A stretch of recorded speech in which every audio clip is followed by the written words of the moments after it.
Let's get going. It is already 3 o'clock, and I am going to drive this webinar with a PowerPoint. And let me just go ahead and share our screen here.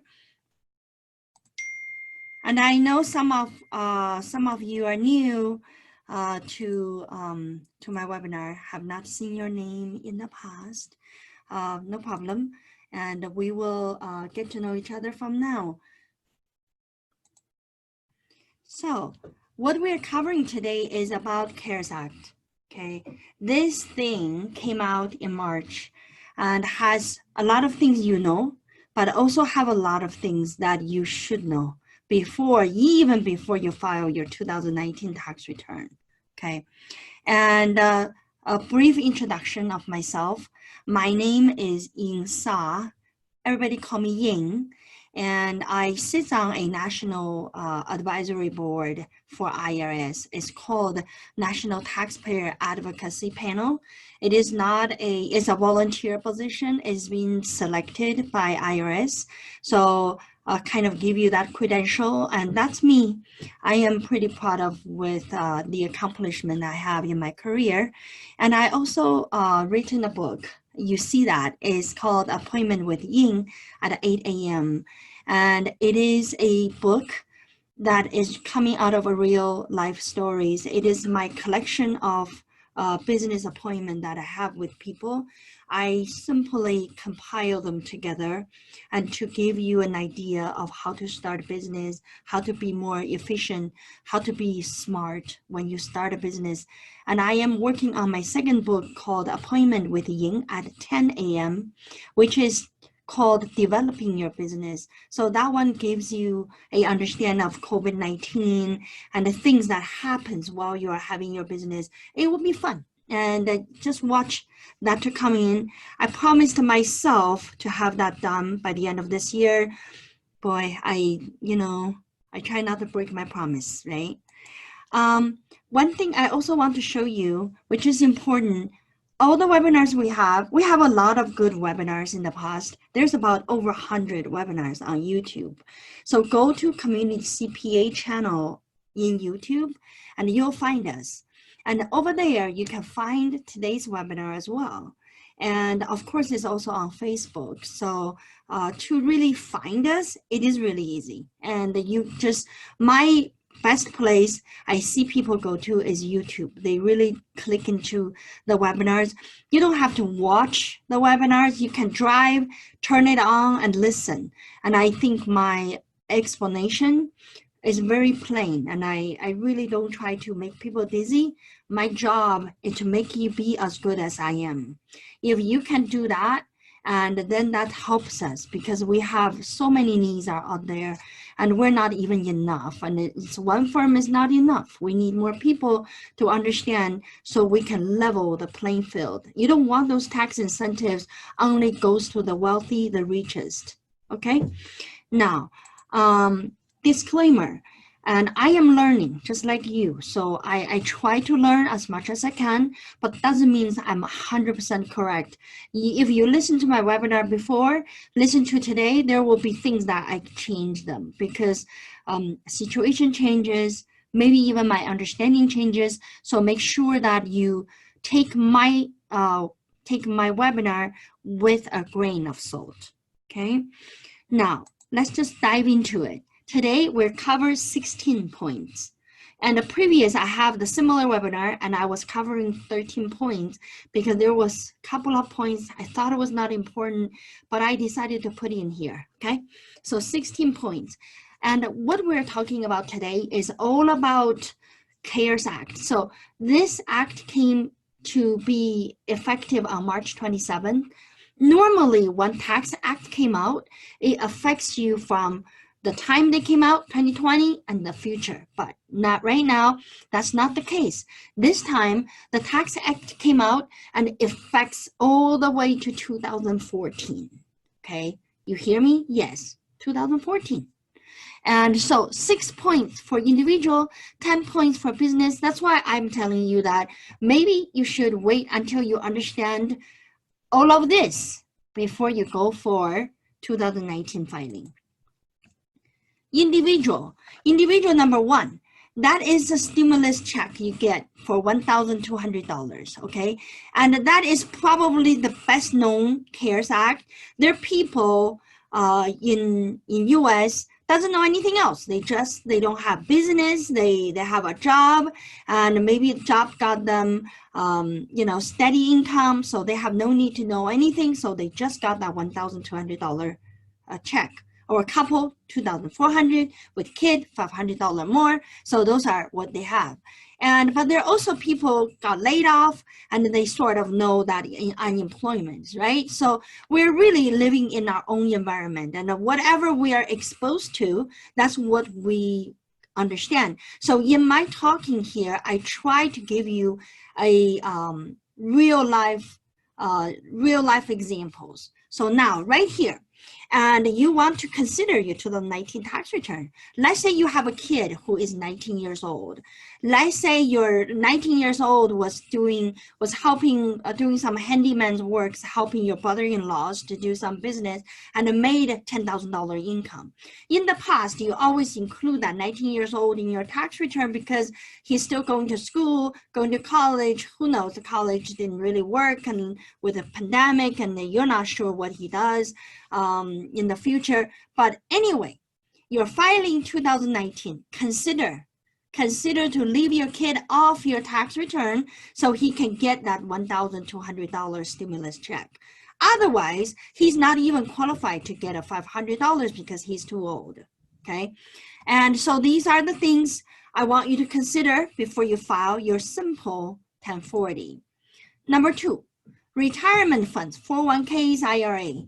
In the past, when you put in money in the 401k, in the IRA, and you meant to leave that for your retirement, right? But in case you needed it, you draw it out, and you know that you have a 10% penalty, remember? That is something the government put in place to not wanting you to take your retirement money into today to spend. So CARES Act says, you know what? We are going to waive that 10% penalty for the first $100,000 distribution in year 2020. So what does that mean to you? Let's say if you are without job, and let's say your unemployment dollar about to go down, okay? And you had the $600 a week thing, but it's not going to be there forever. On July, the end of July, it is gone. So you need more money. You need money to live. So, but you have a retirement account. Your employer, your ex-employer who just laid you off, and you have a 401k plan with them. Now you want to take that money out. As long as it's under 100,000, you don't have to pay the 10% penalty. You only have income tax to pay. But obviously your income tax will be low because you didn't have a job, and this is what it is. And so the same thing, and the same thing with the IRA, but the only thing you need to know is that you have to be related to some event. You have to have a triggering event to do that. So when you draw money, you want to tell your employer or your ex-employer or your financial planner that I'm diagnosed with COVID-19, or my relatives who live with me diagnosed with COVID-19, or I'm getting laid off by COVID-19 event, right? So you have to have a qualifier event, then you can get that out. And so then 401k loan also got expanded. This part, I need you to go back to your employer, find out that specific 401k plans you have in your company, and what kind of loan that you can get. Most of the retirement fund companies already working with CARES Act come up with the rules for you. So you're not going to be the first one asking for it. They already prepared for you to come. So that's number two. Number three is RMD. I know you're gonna be there, goes Ying, I don't want to know anything about it because it's not replying to me. I tell you that number three is for the very wealthy and the very rich and the very old. So if you're not old, you're not wealthy, and you're not rich, and you're good, this one doesn't apply to you. What happened is people like someone like Donald Trump, our president, And because he's aged, he probably get RMD. So his retirement funds is required to distribute money to him every year. That money is taxable. He cannot get away from it. It's income taxable. But in this case, and if you are required to withdraw, and this is the year that they say you don't have to. You don't have to withdraw. So suddenly the money can stay in the plan, and so maybe pass down to their heirs, so they don't have to pay taxes for that. So that is what this number 3 is saying. And it also says that if you did already, you can put it back within 60 days. So that's for the wealthy. And number 4. Number 4 is actually for the wealthy too, but it has a benefit to everybody as well. So what it says is, remember the standard deduction raised. So sometimes the money we give to, we step into church, it doesn't really, it doesn't amount anything anymore. So if we donated, if we did our share to the church, you know, it's the same, we still take standard deduction. But what they're saying is now they allow each individual, and if it is a couple file jointly, it's a $600. They allow $600 to be deducted before the itemized deduction. That means it's before the AGI. So we call them above the line deduction, which means it's almost like you're putting away money in the retirement in the sense, so it's actually come out of there. Remember the educator credit, the educator deduction, same thing. So that would be coming out of your income, so you don't have to pay taxes for that. And what the key thing, the very important thing is not that 300, 600. That's 300, 600 maybe making people, ordinary people like you and me, making us go, oh yeah, we can probably donate more to our church or to the organization we care, like Immigrant Entrepreneur Summit. But that is a small piece of the puzzle. The big one is there is no more limitation to deduct, to give charitable donation. Remember, if you, let's say if I made $50,000 whole year income, right? I'm going to pay taxes on the $50,000. I can donate $50,000 to Immigrant Entrepreneur Summit. That means my income is 0. In the past, it has a limitation. You cannot do that, but now you can. So again, this is, the people who does this kind of donation are less than 1% of Americans. So very small number of people who actually donate all of their income to the nonprofit, probably their own creation. Okay, so it's really, again, it is for the rich. It's not for everybody. Then it is also says that for corporation, remember, if you have a company, your company has a profit, you can only donate 10% in the past. Now they raise that to 25%. So donation, sort of related to the company, I put it in here, but I more want you to know that you can do the 300 and the 600. Okay. Number 5, the CARES Act temporarily paused the payments and interest on most federal student loans. So if you have student loans and you really don't have obligation to pay right now, they temporarily paused it, okay? And pause it all the way to January the 1st, 2021. So at least give you a little breather if you have that payment to make. But if your account is an automatic draw, it probably still doing that for you. So you know you can call to tell them, hey, stop that for till, and start drawing them on January the 1st, 2021. Okay, so that is something you can do. And there is another one, not so related to everybody, but if you have a company, let's say you have a professional firm, you have a law firm, and one of your employees like to take law classes and to become a lawyer. So the employer might be, the employer can pay for that education, but requires that amount you pay to the employee to be their income. So let's say if you paid $5,000 for this person to go to school, that is a $5,000 income for that person, in addition to what the salary they got, right?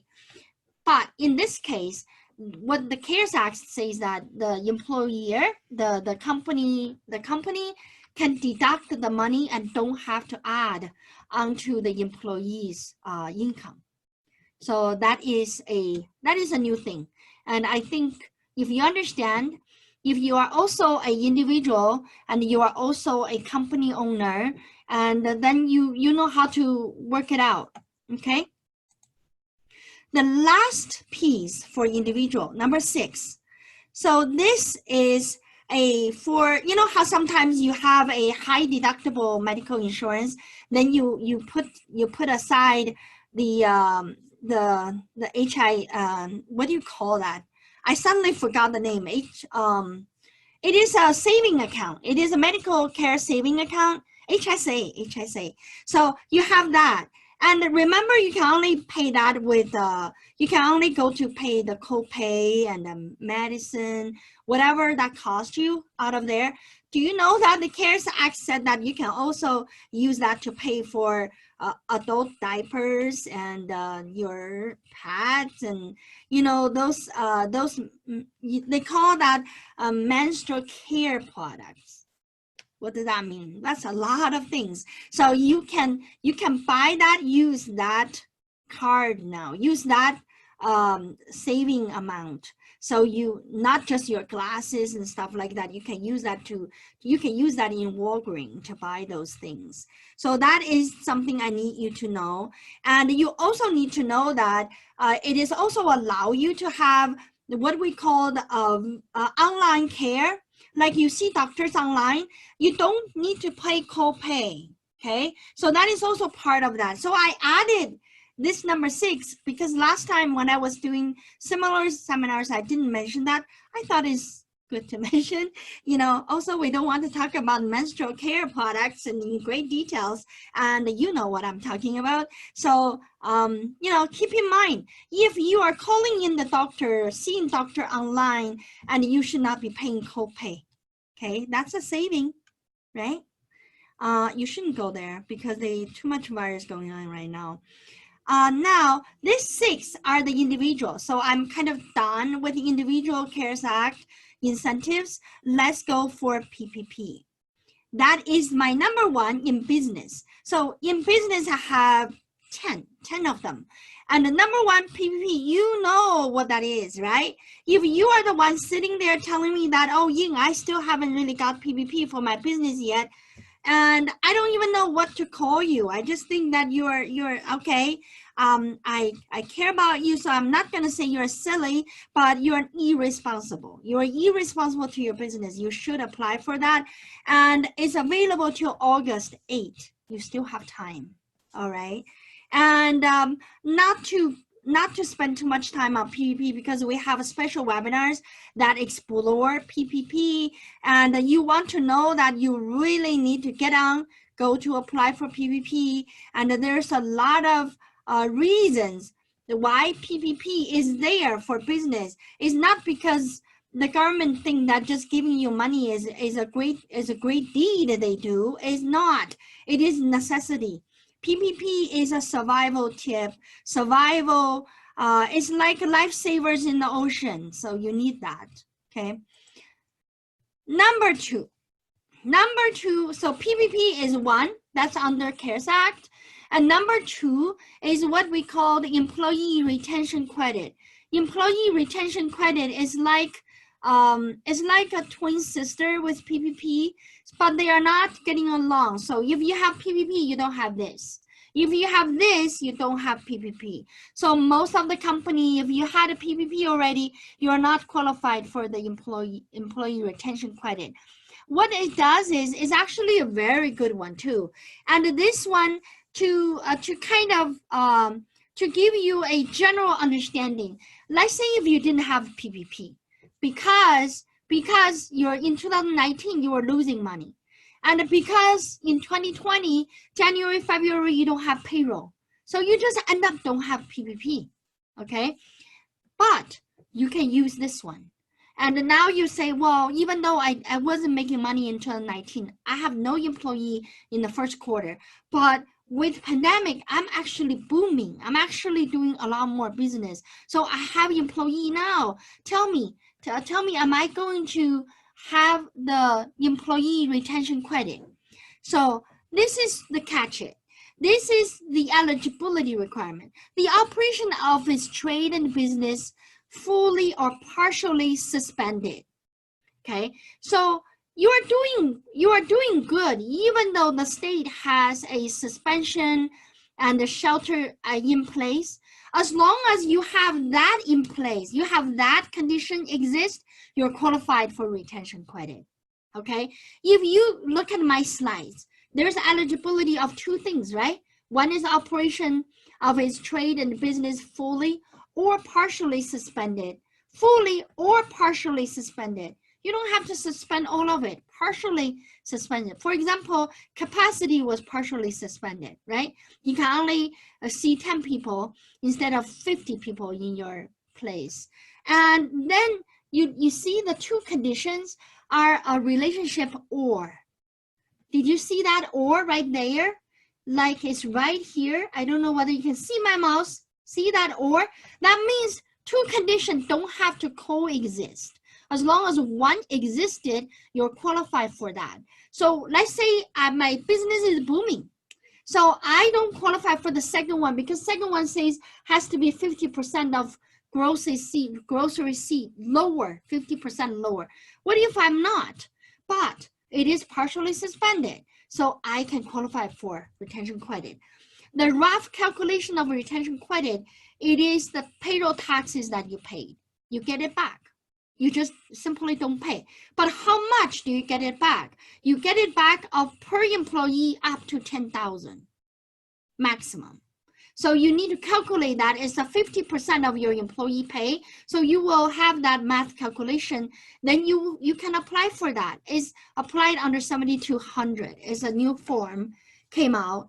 And so this is what the retention credit is all about. So the key is the eligibility. As long as you're eligible, you don't have PPP, then you're good, okay? Remember, it's not for PPPers. I call them peers, PPPers.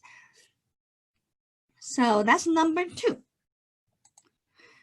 Number 3, payroll tax delay. Payroll tax delay is not the same thing as the retention. It's totally not, okay?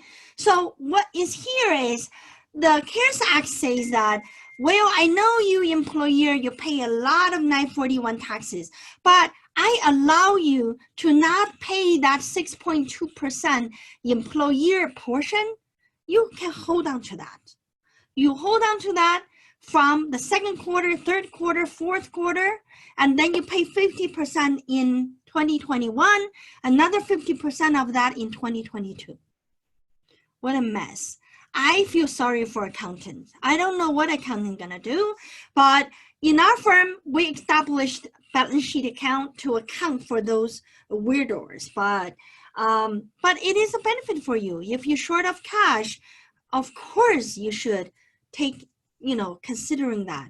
So make sure that, and you know how to calculate. This is between, they're talking about payroll between March 27th to December 31st, 2020. So to make it simple, you just remember that second quarter, third quarter, fourth quarter. If your 6.2% is, let's say, is 20,000, then 60,000 that you didn't pay, then you pay 30,000 next year, another 30,000 the year after. No delay charge, no penalty, so things will just be nice, right? So I call that payroll delay. Payroll delay, that's number 3. Number 4, payroll tax credit refunds. All right, they're not the same thing. And so I know so far I had a 4 business one. The first one is PPP, is so related to payroll. The second one is retention credit. I got you all confused. All you remember it is that if you don't have PPP, you can do this. Then that's enough. You can come over to us and we can explain to you. Then the number 3, it was the portion that can be delayed. So that's a third one. The number 4 is payroll tax credit refund. So CARES Act provides a advance refunding of payroll tax credit based on the Family First Coronavirus Response Act. Okay, so what happened is the government pushed out this act saying if you are quarantined because you are suspected to have COVID-19 positive, result, or if your spouse or your home, your relative, people who live with you, your significant other, and sick with coronavirus, and you're quarantined, or your kids quarantined, your kids couldn't go to daycare because of all of these. So all of that, and that is something that the employer pays 2 weeks of that salary, and you can get that 2 weeks salary back by filing 7200 form. More and more people will have that, trust me. This is not very much used right now, but it will be very popular, very normal, and starting from now. We had what, 60,000 positive cases in one day. So I think 7200 will be best loved forms in IRS. I'm not very happy, but that's our reality. Our reality. All right, so that's my little break for payroll side of stories. So again, summarize that for you. And there are 4 payroll related incentives. Number 1, PPP. Number 2, payroll retention. Number 3 is payroll credit, payroll delay. Number 4 is payroll credit related to coronavirus who are affected. Number 4 is payroll tax credit related to the patient and the significant people related to patient. How about that? Yeah, remembered? Okay. I just want to make sure you remember that. My number 5 applies to everybody. Of course, the big corporation going to benefit billions, but our small business might benefit for a couple hundred, couple thousand, but still better than not knowing such a rule and forget about you have that benefit, right? So this is one of the reasons. One of the reasons I tell people that don't file your 2019 return if you have not even heard the webinar that I put out, okay? So let me explain to you in an example. You have the slides, you can take a picture of that, but this is the real life example. Let's say I operate a restaurant, okay? And my 2015, 2016, 2017, every year I was making $100,000 net profit. And 2019, I also made $100,000 profit. So I've been paying $25,000 taxes all these years, okay? Because I was making money. But 2020 comes and my restaurant closed. Not only I didn't make money, I lost so much. I lost from January to December of 2020. I looked at my number. I lost 1, 2, 3, 4, 5. I lost $500,000 loss. So CARES Act says, don't worry, and take your $500,000 loss and reverse your gain from 2015. Remember, you have $100,000 gain every year. So we're gonna zero the 2015 out. So you got your $25,000 refund.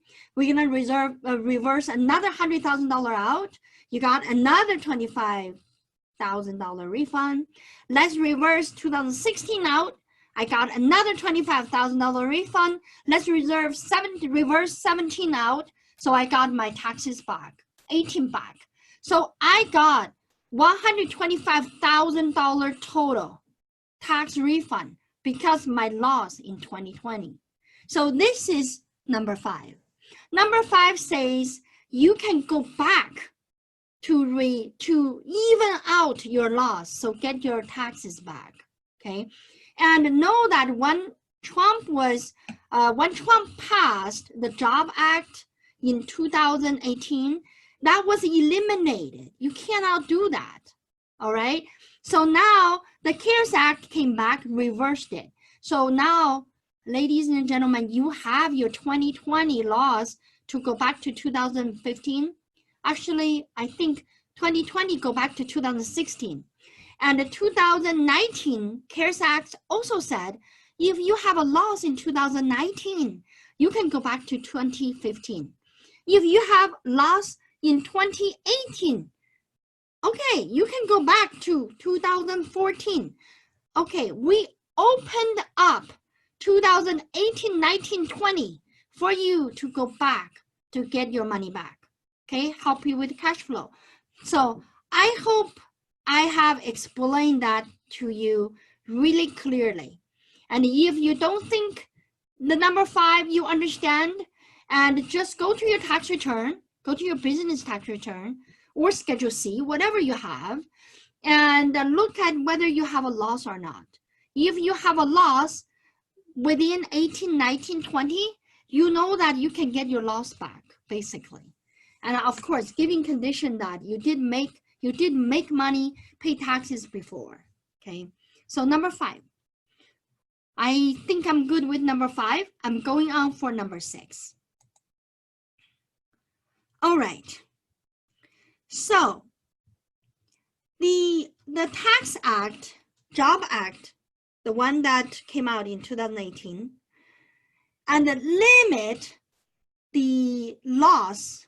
So let me read it. Is limits a non-corporate taxpayer, which means a regular taxpayer like you and me. We're not company. This is Ying, and you are you, and a non-corporate taxpayer, from using more than 250,000 of trade losses, means business loss. So before it says that if you have a business loss for 250,000, forget it. And you cannot offset that loss with your non-business income. What is non-business income? Capital gain. So let's say a real example. Let's say you sold a commercial property and made $1 million gain. Let's say you have a business loss and for $500,000. So in your idea, in your thinking, you go, oh yeah, I only have $50,000 capital gain to pay taxes because I have a $500,000 loss, $1 million gain, that should offset each other. So that was your thinking. Your thinking of this kind is good right now because of CARES Act. But before, the threshold is 250,000. So you cannot, you will end up paying your capital gain a lot more, 750,000 instead of only paying 500 because you can only offset 250,000. So the loss limitation got taken out, okay? The CARES Act delays the effective days for excess business losses to taxable years beginning after December 31st, 2020. What it says is after this year, it will be putting back. So you only have this year and before. So 18, 19, and 2020. Okay, so I know a lot of you sitting there, you probably don't have that situation. I'm just telling you that this is a rich people break again. All right. And every time when we have a tax incentive comes out, I'll tell you that it is our job to understand what the nature of the tax break. Then you will find a way to qualify yourself for it. And if you're not rich and wealthy, and there's nobody coming over knocking your door, tell you that, hey, Mr. Trump, you missed this credit. He doesn't need to do that. So people already, the lawmaker already taking care of that. So really, we want to be, I always call many of my actions I am doing, trying to be the equalizer for this professional field. So we give you the knowledge, it's up to you to digest it, but you really need to understand what that means. Then you can think really hard about what you need to do. So you are not going to, I don't expect everybody to just kind of walking into a lottery, a ticket and win millions. So tax credit, tax incentives involves thinking, involves planning, involves knowing. So it doesn't come to you automatically, and at least involve you to knocking our community CPA's door to understand whether that is available to you or not. Okay, so that's our number 6. Rich people lift. That's what I called. 7. This is also a rich people lift, and it is a minimum tax credit, alternative minimum tax. So if you are not rich and you're not coming to here, and I forgot to mute my phone. And so what you need to understand is in most cases, in ordinary cases, alternative minimum tax credit is never a refundable credit. It is a tax credit waiting for your tax liability to offset.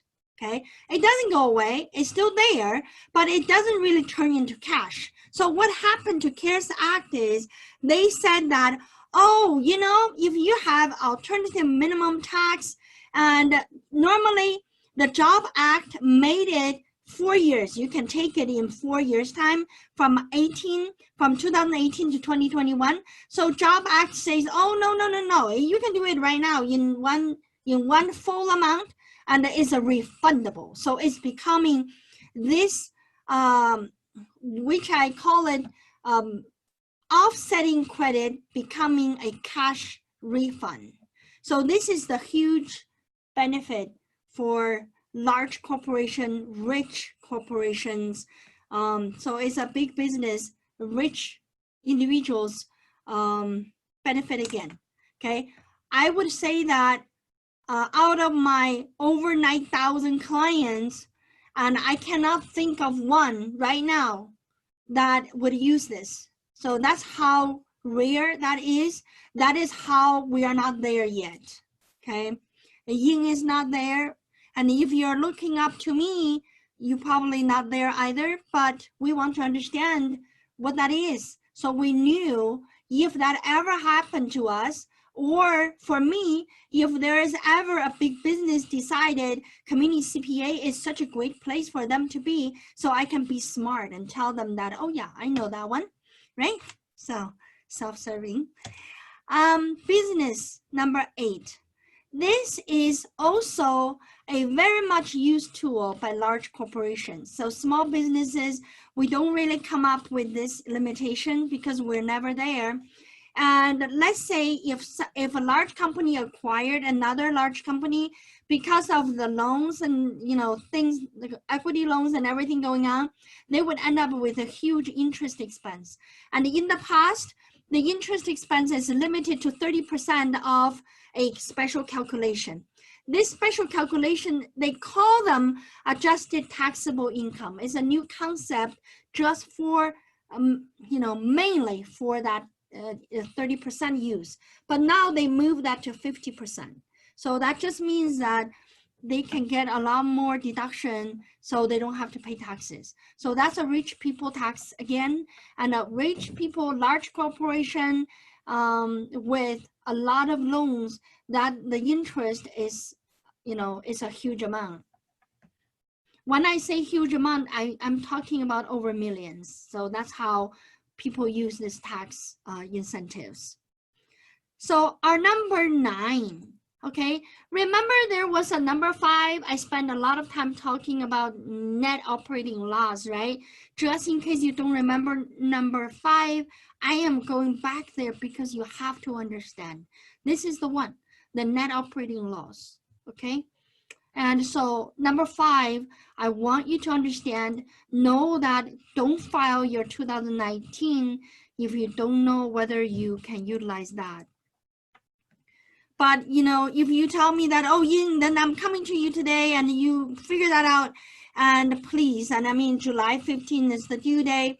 If you come with this type of question, we need time to look at your case. So I would say that you allow us to do an extension for you, then we can dive in and help you, and making sure that we check all of these incentives, make sure anyone that you would qualify. Okay, so now business number 9.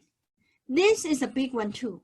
You look at these wordings, and let me say to you that, let me give you an example. So let's say in 2019, let's say in 2018 and 19, and in 2018 you opened a retail store. Say you are a restaurant owner, your business is going really well. In 2018 you set up a new restaurant. 2019 you set up another one. Okay, when you set up a restaurant, you know how you normally you would lease a place, then you will decorate your restaurant to be like yours, right? That interior renovation, that improvement, that leasehold improvement, and before, without CARES Act, you have to depreciate that little by little, because there's no incentives for you. It's not allowed. After the Job Act was somehow eliminated, the benefit to depreciate that fast. It just did that, and some people say it was a mistake.